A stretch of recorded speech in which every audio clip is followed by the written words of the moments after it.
தமிழ் சமையலுக்கு உங்களை அன்புடன் வரவேற்றுக் கொள்கின்றேன். இன்று வரை எனக்கு ஆதரவளிக்கும் அன்பு உள்ளங்கள் அனைவருக்கும் எனது நன்றிகள்.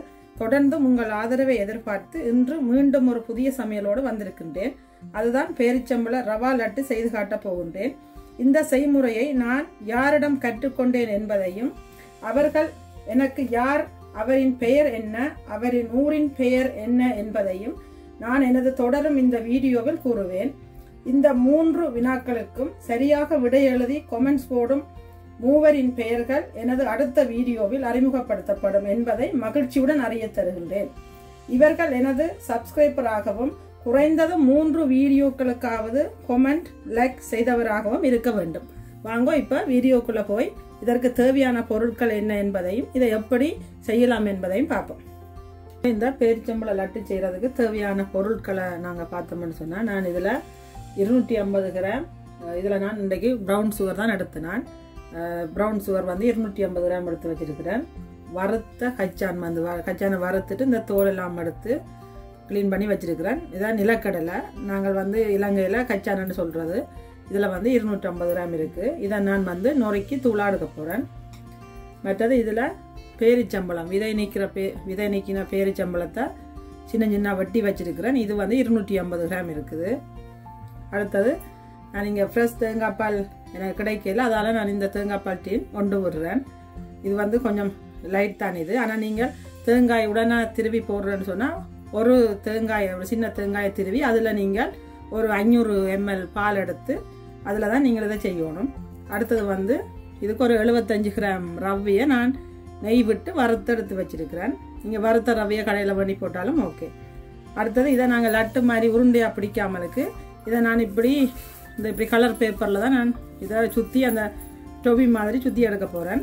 அதுக்கு நீங்கள் உள்ளுக்குள்ளே வேணுமெண்டா அந்த எண்ணெய்த்தன்மை இதில் பிறலாமல் இருக்கணும்ன்றதுக்காக இப்படி ஒரு ஆயில் பேப்பரும் நான் வெட்டி வச்சிருக்கிறேன். அப்படி இல்லை, நீங்கள் இந்த ஆயில் பேப்பர் இல்லாமலுக்கு செய்யணும்னு சொன்னால், நான் இதில் கொஞ்சம் தேங்காய் பூவை வந்து வறுத்து வச்சிருக்கிறேன். அந்த லட்டை செய்துட்டு நீங்கள் இதில் ஒருக்கா உருட்டி விட்டீங்கன்னு சொன்னால், இந்த பேப்பரில் தனியாக சுற்றினாலும் உங்களுக்கு எண்ணெய்த்தன்மை இல்லாமலுக்கு வரும். அதுக்காகத்தான் இது உங்களுக்கு இது கட்டாயம் இல்லை, விருப்பப்பட்டாதான் இது தேவை. இப்போ வாங்க வீடியோக்குள்ளே போய் இதை எப்படி தயார்படுத்துறேன்னு பார்ப்போம். நான் இந்த கச்சானை நான் எப்படி நொறுக்கிறதுன்னு காட்டப்படுறேன். நீங்கள் இதை மிக்சியில் போட்டு எடுக்கக்கூடாது. நீங்கள் இதை வந்து நல்லா நறுவலாத்தான் எடுக்கணும். நான் இப்படி ஒரு ஆயில் பேக் கொண்டு எடுத்துருக்கிறேன். இப்படி பேக்கில் போட்டு நீங்கள் கொஞ்சம் கொஞ்சமாக போட்டுட்டு உங்கள்கிட்ட இருக்கிற ஒரு வெறும் போத்தலுக்குள்ள தண்ணியை விட்டுட்டு அந்த போத்தலால் நீங்கள் உருட்டுனீங்கன்னு சொன்னால் இது நல்லா நறுவலாக உங்களுக்கு கூட 5 வரும். என்னட்ட இப்படி ஒரு சுடுதண்ணி பத்தல் தான் இருந்ததா. அப்போ இதுக்குள்ள நான் தண்ணி விட்டு வச்சிருக்கிறேன். இந்த ஐரண்டு தான் அப்போ தான் இந்த பாரத்தோடு இதை அமர்த்தி எடுக்க நல்லா இருக்கும். அப்போ இப்படி இதில் போட்டு நீங்கள் நொறுக்கினீங்க வேண்டாம், உங்களுக்கு நல்லா குறுநெல்லாம் வந்துடும்.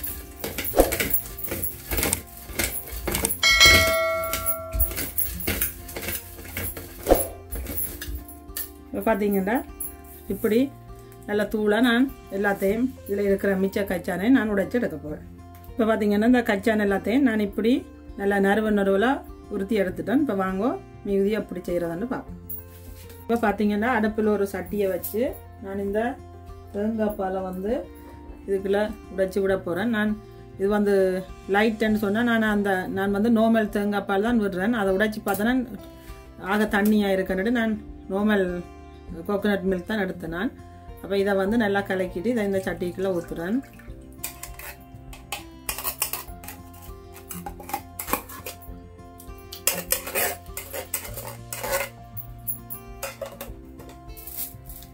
ஒரு 2 மேசக்கரண்டி அளவு தண்ணி விட்டு இதையும் கலந்து இதையும் இதுக்குள்ள கலவி ஊற்றுறேன்.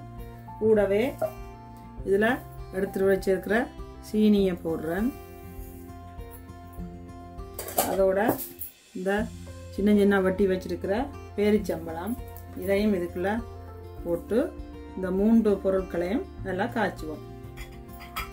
பற்ற வச்சு இதை ஒரு அடுப்பில் வச்சு நல்லா காய்ச்ச போகிறேன். நல்லா முருகிற அளவுக்கு இதை நாங்கள் காய்ச்சி எடுக்கணும்.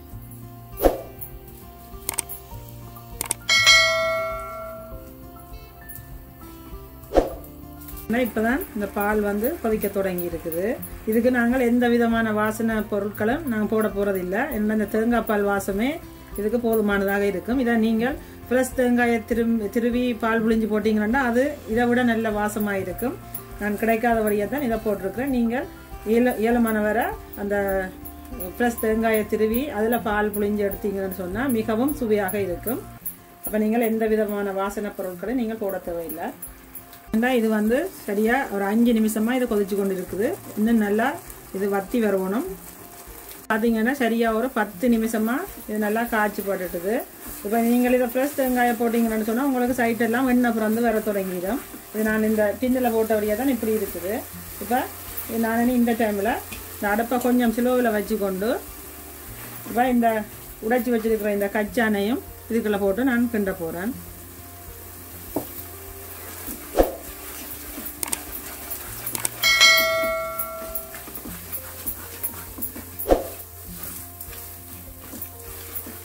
இப்போ கூடவே இந்த வறுத்து வச்சிருக்கிற இந்த ரவையையும் இதுக்குள்ளே போட்டு நல்லா கலந்து விட போகிறேன்.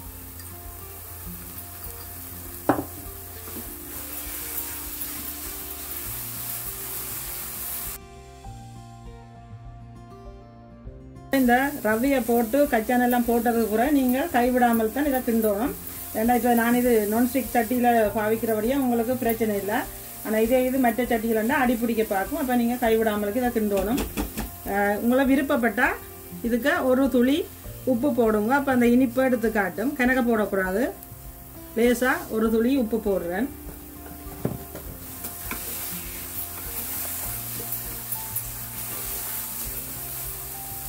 பார்த்தீங்கன்னா இந்த லட்டு ரெடி ஆயிட்டுது. இப்போ நான் இதை இந்த ரவையும் கச்சானும் போட்டதுக்கு பிறகு கிட்டத்தட்ட ஒரு 10ல் இருந்து ஒரு 15 நிமிஷம் நான் இதை கிண்டி எடுத்துருக்கேன். பார்த்தீங்கன்னா இப்போ லேசாக இதில் எண்ணெய் எல்லாம் வர தொடங்கிட்டுது. இப்போ இது ரெடி ஆயிட்டுது. இப்போ இதை நாங்கள் இறக்கி ஒரு கொஞ்சம் ஆற வச்சுட்டு இதை நாங்கள் உருட்டி எடுப்போம்.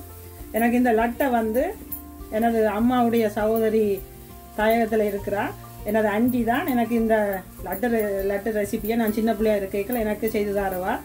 அவ கேட்டு தான் நான் இந்த ரெசிபி செய்தேன். நான் இப்போ நீங்களும் இதை செய்து சாப்பிட்டு பாருங்க. இப்போ நாங்கள் அடுப்பு ஆஃப் பண்ணி இறக்குவோம். இப்போ நான் இதை இந்த சட்டிக்கு சூட்டோட வைக்காமலுக்கு இதை நான் இன்னொரு பாத்திரத்துக்கு மாத்துறேன்.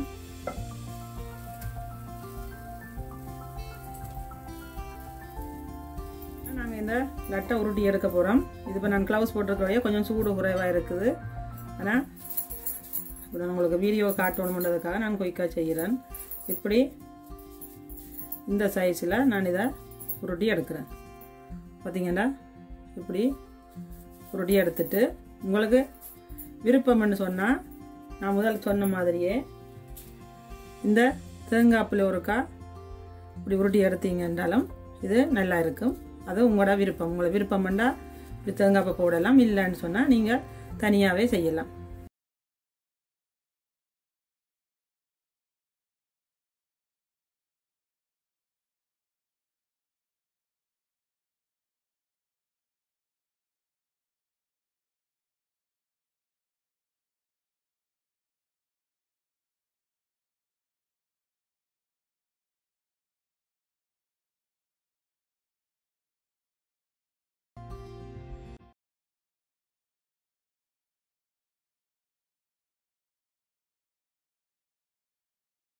பார்த்தீங்கன்னா இந்த பேரிச்சம்பழ லட்டு வந்து சூப்பராக ரெடி ஆயிட்டுது. இப்போ நான் வந்து இதை எப்படி உங்களுக்கு இந்த பேப்பரில் சுற்றுறதுன்னு சொல்லி நான் சுற்றி காட்ட போகிறேன். வாங்க பார்ப்போம்.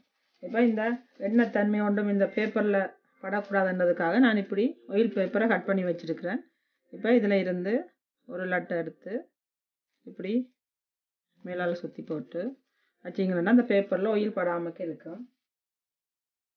திரும்ப இதில் வச்சுட்டு இதை 2 பக்கத்துலேயும் ஒரு முறுக்கி விட்டீங்கன்னா மிகவும் அழகான, நீங்கள் அதை பேரிச்சம்பழ லட்டுன்னு சொல்லலாம், பேரிச்சம்பழ டொஃபின்னு சொல்லலாம். இப்படி நீங்கள் செய்து பிள்ளைகளுக்கு கொடுத்தீங்கன்னு சொன்னால் மிகவும் விரும்பி சாப்பிடுவார்கள். இதில் வந்து நிறைய சத்தான பொருட்களை நாங்கள் போட்டிருக்கிறோம். அப்போ அதால் சின்ன பிள்ளைகளுக்கு மிகவும் விருப்பமாக இருக்கும். இதே மாதிரி எல்லா லட்டையும் நான் இப்போ சுற்றி எடுக்க போகிறேன். அடுத்த லட்டை என்ன ஒன்று சுற்றி காட்டுறேன். நான்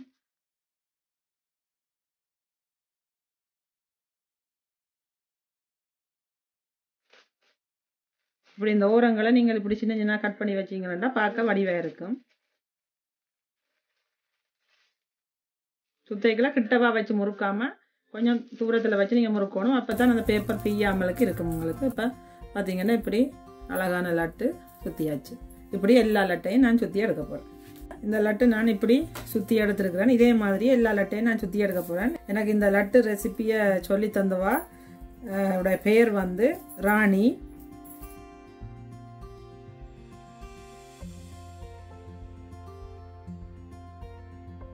உங்களுக்காக இன்று செய்த இந்த பேரிச்சம்பழ ரவா லட்டு சூப்பராக ரெடி ஆயிட்டுது. இதை நீங்களும் உங்களோட வீடுகளில் செய்து நீங்களும் அசத்துங்கோ. எனக்கு பலகாரம் செய்ய தெரியாதண்டு இருக்காமலுக்கு எங்களாலேயும் முடியும்னு சொல்லி நீங்களும் இதை செய்து சாப்பிட்டு பாருங்க. இதை குழந்தை பிள்ளைகள் பேரிச்சம்பழத்தை விரும்பாத பிள்ளைகள் கூட இந்த லட்டை விரும்பி சாப்பிடுவார்கள். நீங்கள் இதை லட்டுன்னு சொல்லலாம், பேரிச்சம்பழ டொஃபின்னு சொல்லலாம். ஏன்னா இப்படி சுற்றி இருக்கிறபடியே பேரிச்சம்பழ டொஃபின்னு கொடுத்தீங்கன்னா பிள்ளைகள் மிகவும் விரும்பி சாப்பிடுவார்கள். எனக்கு இந்த பேரிச்சம்பழ ரவா லட்டை எனக்கு சொல்லி தந்தவா தாயகத்தில், அதாவது இலங்கையில் கட்டைக்காடு என்ற ஒரு சிறிய கிராமத்தில் தான் இருக்கிறார். இதுவரை எனது வீடியோக்களை சப்ஸ்கிரைப் செய்யாதாக்கள் தயவு செய்து சப்ஸ்கிரைப் செய்து கொள்ளுங்கோ. கூடவே பெல் பட்டனையும் தட்டி விடுங்கோ. அப்பொழுதுதான் நான் போடும் புதிய வீடியோக்கள் உங்களுக்கு உடனுக்குடன் வந்து சேரும். மீண்டும் இன்னும் ஒரு புதிய சமையலுடன் உங்களை சந்திக்கும் வரை நான் உங்கள் ஹெனோவா.